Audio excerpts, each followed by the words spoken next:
भारत का दिल कहा जाने वाला मध्य प्रदेश पूरे विश्व में अपनी प्राकृतिक सुंदरता, ऐतिहासिक स्मारकों, सुंदर पहाड़ों और किलों के लिए प्रसिद्ध है।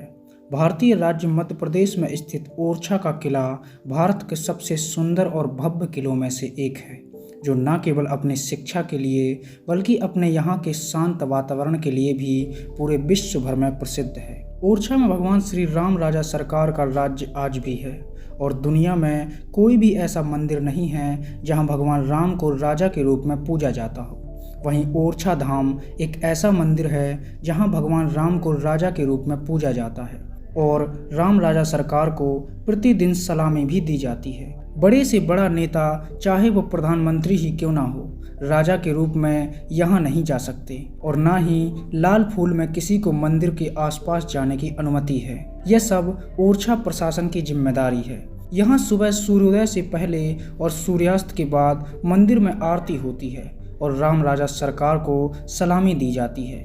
इसके अलावा यहाँ बड़े बड़े नगर और किले इस स्थान की सुंदरता में चार चांद लगा देते हैं और जंगल और पर्वत नगर को अद्भुत बनाता है।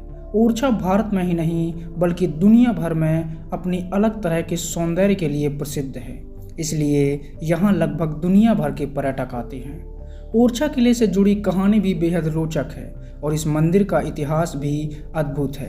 कहा जाता है कि एक दिन ओरछा के राजा मधुकर शाह ने अपनी पत्नी गणेश कौरी से कृष्ण पूजा के लिए वृंदावन चलने को कहा, लेकिन उनकी पत्नी श्री राम की भक्त थीं।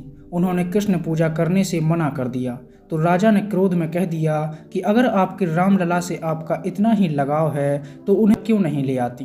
रानी को ये बात मन में लग गई और अयोध्या की ओर उन्होंने प्रस्थान कर दिया। वहाँ सरयू नदी के किनारे लक्ष्मण किले के निकट अपनी कुटिया बनाकर वह श्री रामलला की आराधना करने लगी।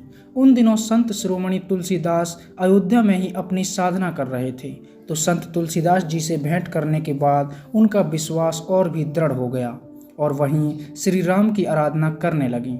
लेकिन उन्हें श्री राम के दर्शन नहीं हुए।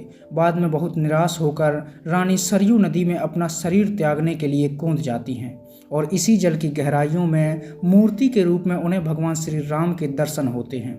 इस मूर्ति के पीछे भी एक कहानी जुड़ी हुई है। कहा जाता है कि जब राम वनवास गए थे तब कौशल्या माता बहुत दुखी हुई थी। भगवान राम ने अपनी एक मूर्ति माता को दी थी और कहा था कि जब भी आप मुझे याद करोगी तो इस मूर्ति में मैं नजर आ जाऊंगा। और जब श्री राम वनवास से लौटे तो माता कौशल्या ने उस मूर्ति को सरयू नदी में प्रवाहित कर दिया। यही वह मूर्ति थी जो रानी को मिली थी।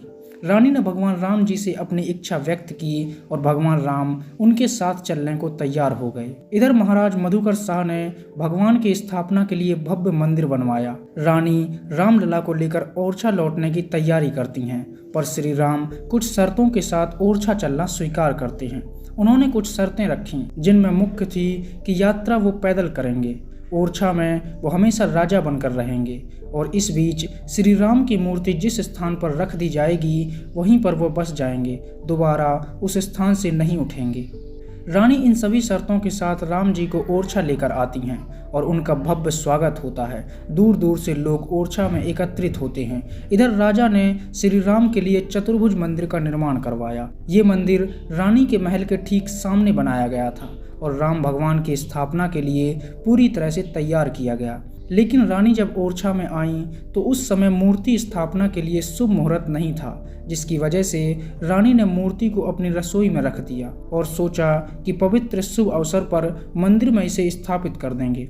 लेकिन जब मूर्ति स्थापना का समय आया तो मूर्ति अपनी जगह से हटी ही नहीं। तब रानी को अपना वचन याद आया और फिर रसोई को ही मंदिर बना दिया गया और इसलिए आज भी चतुर्भुज मंदिर वीरान पड़ा हुआ है। इस मंदिर में बाद में भगवान विष्णु की मूर्ति स्थापित की गई और कई देवी देवताओं की मूर्तियां भी इसमें रखी गईं, लेकिन जिसके लिए इसे बनाया गया था उनके बिना ये मंदिर वीरान है।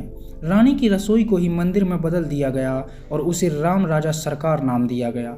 ये दुनिया का एकमात्र मंदिर है जहाँ भगवान राम को राजा के रूप में पूजा जाता है और प्रतिदिन सलामी दी जाती है। ओरछा नगरी एक ऐसी जगह है जहाँ केवल हिंदू ही नहीं बल्कि सभी धर्म के लोग आते हैं।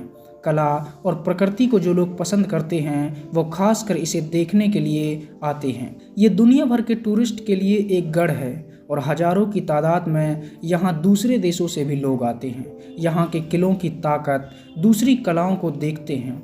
यहाँ मुख्य रूप से दो बड़े किले हैं, पहला है राजमहल और दूसरा है जहांगीर महल, जिनकी बनावट देखकर बड़े बड़े इंजीनियर भी आश्चर्यचकित हो जाते हैं।